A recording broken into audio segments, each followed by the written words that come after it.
ምንም የማያጠራጥረው ነገር አንዲት ሴት በጣም ነው የምታምሪው ከመባል በላይ ሽታሽ በጣም ነው ደስ የሚለው መባል ትወዳለች። ስለዚህ ዛሬ በብዙዎቻችሁ ጉትጎታና ጥያቄ መሰረት የምናወራው እንዴት ቆንጆ መሽተት እንደሚቻል ነው።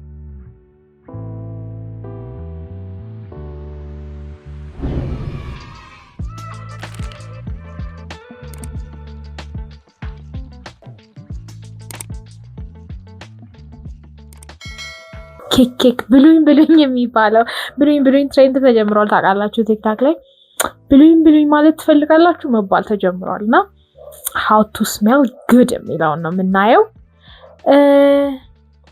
ኦልሬዲ ቆንጆ ምሸቺ ቢሆንም ደግሞ ኤክስትራ ሌቭል መክተት የምትፈልጊ ከሆነ ጠረንሽን ይሄ ቪዲዮ ላንቺ ነው። ወደ ቪዲዮ ዛሬ የምናወራው how to smell good, how to smell sweet, how to smell like cake የሚለውን ነው የምናየው። ትንሽ አይኔን አሞኛል። ካላጣው ቦታ ብጉር አይኔ ላይ ወጥቶ ነበረ። ለዛ ነው አይኔ ስሩ የተቋቆረው። ምንም ሜካፕ አላደረኩበትም።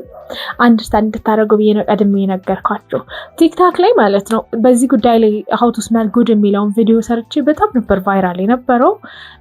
በጣም ብዙ ሰው ነው ብዙ ጥያቄ ሲጠይቀኝ የነበረው። እሱን ሁሉ ጥያቄ ደግሞ መመለስ ስላልቻልኩኝ ጠቅለል አድርጌ ዩቲዩብ ላይ መጥቼ ይላችኋለሁ። እስከዛሬ ድረስ ዩቲዩብን ሰብስክራይብ ያላረጋችሁ ከሆናችሁ ሰብስክራይብ አድርጉ። ኦልሬዲ ቤተሰብ የነበራችሁ ደግሞ ይሄ ቪዲዮ ጠቅመዋል ብላችሁ ለምታስቡት ሰው ላኩለትና አብራችሁ ተከታተሉ ማለት ነው። እሺ ዋናው ነገር ማወቅ ያለባችሁ ነገር how to smell good ወይም ደግሞ ቆንጆ እንዴት እንሽተት ሲባል it's not about the ሽቶ, it's not about the lotion። ብቻ አንድ ነገር ብቻውን ኬክ ወይም ደግሞ ሱቅ ምንድነው ቾኮሌት አያስብላችሁም። everything have የራሱ የሆነ ህግ አለው፣ ስቴፕ አለው። ልክ እነዛን ሁሉ ስቴፖች ስትጠብቁ በጣም ቆንጆ ትሸታላችሁ ማለት ነው። ስለዚህ ከምንድነው የምንጀምረው? ከምንበላው ከምንጠጣው ነገር ማለት ነው። ታውቃላችሁ ቆዳችን፣ ጠረናችን ብዙ ነገር ከምንበላው ነገር ጋር ይያያዛል። ለማሳጠር ያክል ስለ ድሪንኮች እናውራ። ከዛ ወደ ሻወር ሩቲን፣ ወደ ሎሽን፣ ቦዲ ሎሽን፣ ቦዲ ስክራብ እነሱ እናወራለን። የመጀመሪያው ነገር ምንድነው? ጁሶች ቆንጆ ናቸው ለቆዳ ጠረን። ከዛ ሁሉ መሃል ግን በዋነኝነት ሜንሽን ማድረግ የምፈልገው አንደኛ ብርቱካን፣ ሁለተኛ ሎሚ፣ ሶስተኛ ደግሞ የፐርስሊ ጁስ። አዶኖ እዚህ ሀገር ፐርስሊ በደንብ አቬለብል ነው ብዬ አስባለሁ። እሱን ደግሞ ማግኘት ካልቻላችሁ የሎሚ ወይም ደግሞ የብርቱካን ጁስ ሁልጊዜም ጠዋት ተነስታችሁ በባዶ ሆዳችሁ መጠጣት። ሁልጊዜ ባትችሉ ራሱ በቻላችሁት መጠን ላለመዝለል መሞከር። የፐርስሊ ጁስ እንዴት ነው የሚዘጋጀው? የፐርስሊውን ቅጠል በደንብ አድርጋችሁ ታጥቡታላችሁ መጀመሪያ። ከዛ በኋላ ቆረጥርጥ አድርጋችሁ ጁስ ማሽናችሁ እስከታችሁ ትንሽ ውሃ አድርጋችሁ ከፈለጋችሁ ትንሽ ሎሚ ታደርጉበታላችሁ። ካሉንም ብቻውን ማድረግ ትችላላችሁ። መጀመሪያ ጣዕሙን ለመልመን የሚከብድ ቢመስልም ከዛ በኋላ ግን ትረስት ሚ ታመሰግኑኛላችሁ።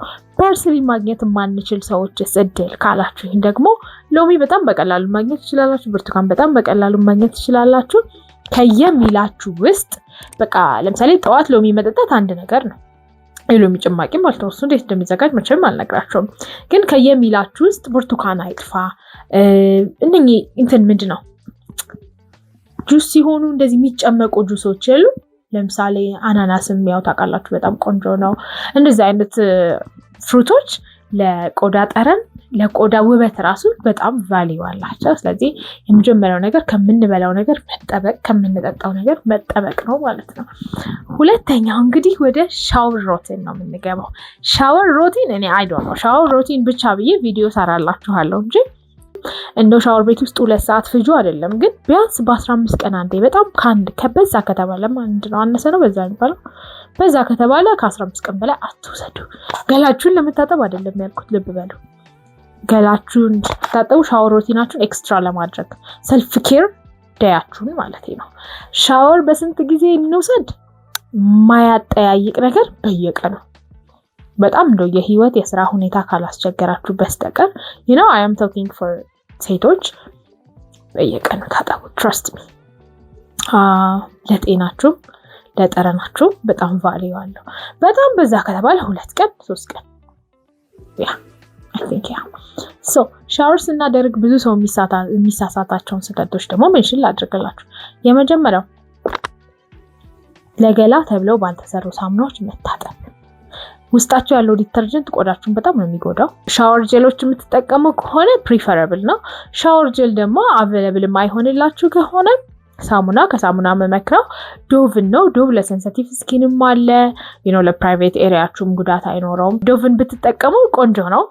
ዶቭን ሬኮመንድ አደርጋለሁ። ቆዳን የማድረቅ ባህሪ የለውም። በዛ ላይ ጠረኑም ጥሩ ነው። ከዛ በኋላ ሻወር ስታደርጉ ደግሞ ሌላው ስህተት ምንድነው? ፎጣ። ብዙ ሰው ፎጣውን ቶሎ ቶሎ አያጥብም። ባለፈው በተደረቀበት ፎጣ አሁንም ይደረቃል፣ ቀጥሎ ይደረቃል። ከዛ በኋላ ደግሞ የምትጠቀሙት ፎጣ የማይበን መሆኑን ሜክ ሹር፣ ለቆዳችሁም ጉዳት ስላለው ማለት ነው። ስለዚህ ቀጣዩ ነገር ፎጣችሁ ክሊን መሆኑን ሜክ ሹር። አሁን ደግሞ ወደ ሻወር ስቴፑ እንግባ። መጀመሪያው እንዳልኳችሁ መጀመሪያ አንድ ዙር በሳሙናም ቢሆን በቦዲ ዋሻችሁ በደንብ አድርጋችሁ ትታጠባላችሁ። ከዛ በኋላ ቦዲ ስክራብ ትጠቀማላችሁ። የምትወዱትን ቦዲ ስክራብ እኔ 3 ሃት ነው እዚህ ጋር አስገባላችኋለሁ። 3 ሃት የሚል ስክራብ አለ። በጣም ነው የሚስማማኝ፣ ሽታውም ደስ ይላል። እና በተቻላችሁ አቅም ደግሞ ሴንቶቻቸውን የምትጠቀሟቸውን ነገሮች ሴንቶች ተመሳሳይ አድርጓቸው። ለምሳሌ ቫኒላ ሴንት ከሆነ ቫኒላ ሴንት ያለው ስክራብ፣ ቫኒላ ሴንት ያለው ሎሽን፣ ቫኒላ ሴንት ያለው ሽቶ፣ ቫኒላ ሴንት ያለው ኦይል ፐርፊውም፣ እንደዚህ እያደረጋችሁ ታደርጉ። በቃ የራሳችሁ ጠረን ሆኖ ይቀራል ማለት ነው። ሶ ቦዲ ስክራብ እሱ ቆንጆ ነው። ወይም ደግሞ በቤታችሁ በቀላሉ ቦዲ ስክራብ ማዘጋጀት ትችላላችሁ አይደለ? ኢትስ በጣም ሱፐር ኢዚ። ቡና፣ ስኳር፣ ሎሚ፣ ማር አድርጋችሁ አንድ ዙር ከታጠባችሁ በኋላ ልብ በሉ፣ የመጀመሪያ ዙር ትታጠባላችሁ ብያችኋለሁ። ከዛ በኋላ ስክራባችሁን ታደርጋላችሁ። ከዛ በኋላ ሶስተኛ ደግሞ ትታጠባላችሁ ማለት ነው። ሶስተኛ ዙርም እንደዛው በዶቭም ሊሆን ይችላል፣ በሚመቻችሁ ቦዲ ዋሽ ትታጠባላችሁ። ይሄ ነው ለኔ ፐርፌክት የምለው የሻወር ሩቲን ማለት ነው። ሰልፍ ኬር ዴይ ሲሆን ሌላ ኤክስትራ ሌቭል ነው፣ እሱን አይደለም የምላችሁ። ይሄ ኖርማል ሻወር ሩቲናችሁ መሆን ያለበት ነው። ስክራብ በየስንት ጊዜው እንጠቀም ለሚለው ጥያቄያችሁ ደግሞ ፎር ሚ እኔ በሳምንት አንዴ ነው የምጠቀመው። ለገላዬ ፊቴን አላስነካውም። ምክንያቱም የፊታችን ቆዳ ታውቃላችሁ ትንሽ ከገላችን ሴንሲቲቭ ነው፣ ሳሳ ይላል። ስለዚህ ፊቴን ሳላስነካ ለገላዬ ግን በሳምንት አንዴ ስክራብ አደርጋለሁ። ስለዚህ ሁል ጊዜ ስክራብ አድርጉ ማለት አይደለም፣ ግን ሻወር ሩቲናችሁ ውስጥ ቆንጆ መሽተት የፈለጋችሁ ቀን እንደዚህ አድርጉ። ከዛስ ታጠባችሁ፣ ሶስተኛ ዙር አለቀ። ገባችሁ? አሁን ደግሞ ወደ ሎሽን ወደ ሽቶ ምናምን ነው የምንገባው ማለት ነው። የመጀመሪያው ማድረግ ያለባችሁ ነገር ምንም ነገር ቆዳችሁ ላይ አፕላይ ከማድረጋችሁ በፊት ቆዳችሁ ደረቅ መሆኑን ሜክ ሹር፣ በፎጣ በደንብ አድርጋችሁ ማድረቃችሁን ሜክ ሹር። ሳላወራ ማለፍ የማልፈልገው ነገር ጆሮአችሁን ለማን ነው የምትተዉት? ብዙ ሰው ሻወር ሲወስድ ጆሮውን ይረሳል።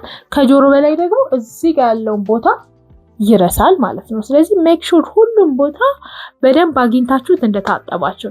ሌላ ወደኋላ አሁንም ልመልሳችሁና ሻወር የምትወስዱበት ጓንት ወይም ደግሞ ግላቭ ብዙ ጊዜ ያው ኢትዮጵያ ውስጥ እንኳን በደንብ ለምደነዋል። ይሄ ጓንቱን እሱ በጣም ቆንጆ ነው። በቃ ኤክስፎሊየት ስለሚያደርገው ለዴድ ስኪናችሁ ለራሱ በጣም ጥቅም አለው። ሻወር ሩቲናችን እንደዛ ጨረስን። ከዛ በኋላ የደረቀ ቆዳ እናገኛለን አይደለ? በደንብ ስላሸነው በደንብ ስለታጠብነው ሊደርቅብናል። የመጀመሪያው ስቴፕ የሚሆነው ምንድነው? ቦዲ ኦይል የትልቅ ሰው ብቻ መሆን አይጠበቅበትም። እኔ ፕሪፈረብሊ ጆንሰን የህፃናቶቹን ኦይል እጠቀማለሁ። እሱን መጠቀም ትችላላችሁ። እሱ ላይ በጣም ሽታ እንዲኖረው ከፈለጋችሁ ለምሳሌ ስፔሻል ኦኬዥናችሁ ሆኖ ከሆነ you can drop ኦይል ፐርፊውም ድሮፕ ማድረግ ትችላላችሁ ውስጡ። ካልሆነም ብቻውን አድርጋችሁ እሱን ግን በተቻላችሁ አቅም ከፊታችሁ አሽሹት። እኔ ሪኮመንድ አላደርግም። በቃ ቦዲ ኦይልን ለፊት ሪኮመንድ አላደርግም። ሙሉ ገላችሁን በሱ በደንብ አድርጋችሁ ሞይስቸራይዝ ካደረጋችሁ በኋላ ኔክስት ሌቭል ይሄ ነው። ሎሽን you can use literally any lotion። ቤታችሁ ውስጥ ያለው ሎሽን በጣም ቆንጆ ሽታ እንዲኖረው ማድረግ ትችላላችሁ። ወይ ደግሞ ያለውንም ሽታ የምትወዱት ከሆነ ከቦዲ ኦይሉ ቀጣዩ ስቴፕ ምንድነው? ቦዲ ሎሽን ነው። እንዳልካችሁ በጣም ኤክስትራ ማድረግ የምትፈልጉ ከሆነ ቦዲ ሎሽናችሁን እንዴት አድርጋችሁ እንደምትቀመሙት ላሳያችሁ፣ ተከታተሉ። I am gonna use ይሄንን ኦይል ፐርፊውም አልቆታል፣ በጣም ትንሽ ነው ያለው። ከሎሽኔ ጋር አድርጌ ምንድነው የማደርገው እጄ ላይ አሁን የተወሰነ ነው ማድረገው ኦልሬዲ ስለተቀባ። እንደዚህ ሎሽን ታደርጋላችሁ። ከዛ የምትወዱትን ኦይል ፐርፊውም ማንዋጥ ያጠበቀክ እንደዚህ ልጅ ይሄን እንደዚህ ታረጉና እጃችሁ ላይ ያው ከፈለጋችሁ ሎሽናችሁ ውስጥ ቀብ ማድረግ ትችላላችሁ ባይዘው። ከዛ ይሄን ሚክስ ታረጉትና የምትፈልጉት ቦታ ሙሉ ገላችሁን ትቀቡታላችሁ። አሁን ስለተቀባሁኝ የተወሰነ ለእናንተ ለማሳየት ነው። ይሄንን ታደርጋላችሁ። ይሄንን ታደርጉ ሙሉ ሎሽናችሁን ወደ ሽቶነት ነው የምትቀይሩት፣ ሙሉ ሎሽኑን ማለት ነው። ከዛ በኋላ እንግዲህ ሮል ነው obviously ሁሉም ሰው ሮል መጠቀም አለበት። ሁሉም ሰው ከስንት ዓመት ጀምሮ ይባል ከ15 ከ14 I don't know በቃ ሁሉም ሰው ሮል መጠቀም አለበት ግዴታ ነው። እና ሴቶች ግን በተቻላችሁ አቅም አልኮል ፍሪ የሆኑ ወይም ደግሞ አልኮል ፐርሰንቴጃቸው አነስተኛ የሆኑ ሮሎችን ለመጠቀም ሞክሩ። ምክንያቱም የብብት መጥቆር እንዳይኖር ይሄ ማሳከክ ምናምን የሚሉት ነገሮች አጉል ጠረን ማምጣት እንዳይኖር በተቻለ አቅም አልኮል ፍሪ ቢሆን ከዛ ኳሊቲ ቢሆን። ብዙ ሰው የሚጠቀመው ሮል ላይ ኬር አያደርግም እና የምትጠቀሙት ሮል ኳሊቲ ቢሆን ጥሩ ነው። ኢትዮጵያ ውስጥ በቀላሉ ልናገኛቸው የምንችላቸው ኦልድ ስፓይስ አለ፣ ፌክ እና ኦሪጂናል ስላለው እሱንም ኦሪጂናሉን መርጣችሁ ኦልድ ስፓይስ ይሄ ቀዩ ሮል ማለት ነው። ወይም ደግሞ ኒቪያ ድራይ ኮንፈርቱ ለሴቶች ሪኮመንድ አደርገዋለሁ፣ ነጩም ማለት ነው። እና ብዙ ሰው የሚሰራው ሚስቴክ ሮል ስትቀቡ ማለት ነው አታድርጉት። ሮል አንዴ 1 2 ኢነፍ ነው። ሰውነታችሁንም ኢሪቴትድ እንዲሆን ስለሚያደርጉ ሰው ምናልን ኦይል ተጠቀም። መጀመሪያ ቦዲ ኦይል አደረግን፣ ሎሽናችንን ቀመመን፣ ተቀባን፣ ሮል ተቀባን። ኢማጂን ሰው ዝም ብሎ እንደዚህ ሆኖ ራሱ ቢወጣ በቃ ባለፈበት ሁሉ ሽቶ ይላል። ግን ገና ነው አልጨረስንም። ቀጥሎ እንግዲህ ወደ ቦዲ ስፕላሽ ነው የምንሄደው። እኔ ስፕላሽ አልቃለች። ይሄ ቪክቶሪያ ሴክሬት ነበረ ባይናው በጣም ሪኮመንድ የማደርገው ቦዲ ስፕላሽ። የሆነ ጊዜ ታውቃላችሁ ቪክቶሪያ በጣም ቫይራል ነበር። አሁን ደግሞ ባዜን ቦዲ በጣም ቆንጆ ነው። በቃ ከሎሽኑ ከሮሉ ቀጥሎ ባዜን ቦዲ ወይም ደግሞ ኤኒ ቦዲ ስፕላሽ ሊሆን ይችላል። በደንብ አድርጋችሁ ተቀቡ። ቦዲ ስፕላሽ እንደ ስሙ ቦዲ ስፕላሽ ስለሆነ አለርጂ ከሌለባችሁ በስተቀር ቆዳችሁን የመጉዳት ባህሪ የለውም። ከቦዲ ስፕላሽ ቀጥሎ እንግዲህ እኔ ሽቶ ነው የምጠቀመው። እያመጣው ላሳያችሁ ነበር ብድግ ቁጭ ሰለቸኝ። ሽታችሁን ልብሳችሁ ላይ ታደርጋላችሁ። ያው ልብሳችሁን ለብሳችኋል ብዬ አስባለሁ ባይ ነው። ልብሳችሁ ላይ ሽታችሁን ታደርጋላችሁ። ከሽቶ ቀጥሎ የመጨረሻው ስቴፕ እንግዲህ ኦይል ነው። ኦይል ፐርፊውም እዚህ ጋር አሳያችኋለሁ። ይህንን ኦይል ፐርፊውም ሽቶን ለምሳሌ ሽቶ ስትነፉ ደግሞ እንዲህ የምታደርጉ ሰዎች ከወደዳችሁት ኢትስ ፋይን። ግን you're not adding anything by the way ሽቶ ማለት 10-20 ድሮፕ እንደዚህ ሽቶ ብታደርጉ ስፕሬይ ብታደርጉ እኚህን ስቴፖች ቆንጆ አድርጋችሁ ካላረጋችኋቸው ጠረኑ ውስጣችሁ አይቀርም። ስለዚህ ሽቶ መንባከን ነው እንጂ ትርፍ የለውም። ቦዲ ስፕላሽ ካረጋችሁ ቀጥሎ ሽቷችሁን ልብሳችሁ ላይ በክብር በስነ ስርዓት። ሽቶ አንገት አይቀባም። ሽቶ በጣም አንገታቸው የሚቀቡ ሰዎች አንገታቸው ሲጠቆር አይታችሁ አታውቁም?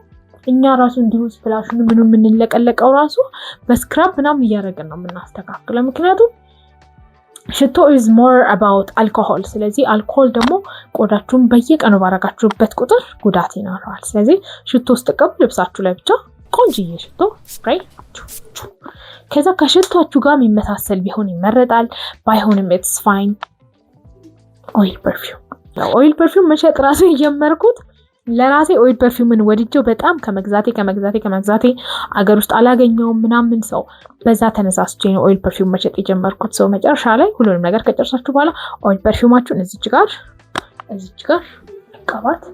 ኦይል ፐርፊውም ጸጉርም ስለማይጎዳ እጃችሁ ላይ እንዲያርጋችሁ ጸጉራችሁንም ማድረግ በቃ ምን ልበላችሁ፣ በቃ እንዴት ነው ገና ሳትመጡ ጠረናችሁ መጣች እድል እየመጣች ነው ይላችኋል ማለት ነውና አይ ሆፕ የብዙዎቻችሁን ጥያቄ ይሄ ቪዲዮ በደንብ አድርጎ ክሊር አድርጓል ብዬ አስባለሁ። ምክንያቱም ስቴፕ ባይ ስቴፕ how to smell great የሚለውን አሳየን ብላችሁኝ ስለነበረ ደስ እንደሚላችሁ ተስፋ አደርጋለሁ። ቀጥሎ በምን ሐሳብ ላይ ቪዲዮ እንድሰራላችሁ እንደምትፈልጉ ጻፉልኝ፣ ኮሜንት አድርጉልኝ። ይሄን ቪዲዮ ደግሞ ከወደዳችሁት ላይክ፣ ሼር እና ሰብስክራይብ ማድረጋችሁን እንዳትረሱ። በጣም ነው የምወዳችሁ። 1000 ልገባ ነው። በጣም ደስ ብሎኛል። ለ1500 ለ2000 ለ5000 ለ10000 ደግሞ እግዚአብሔር ያብቃን። በጣም ወዳችኋለሁ። ተባረኩ። መልካም ጊዜ ይሁንላችሁ።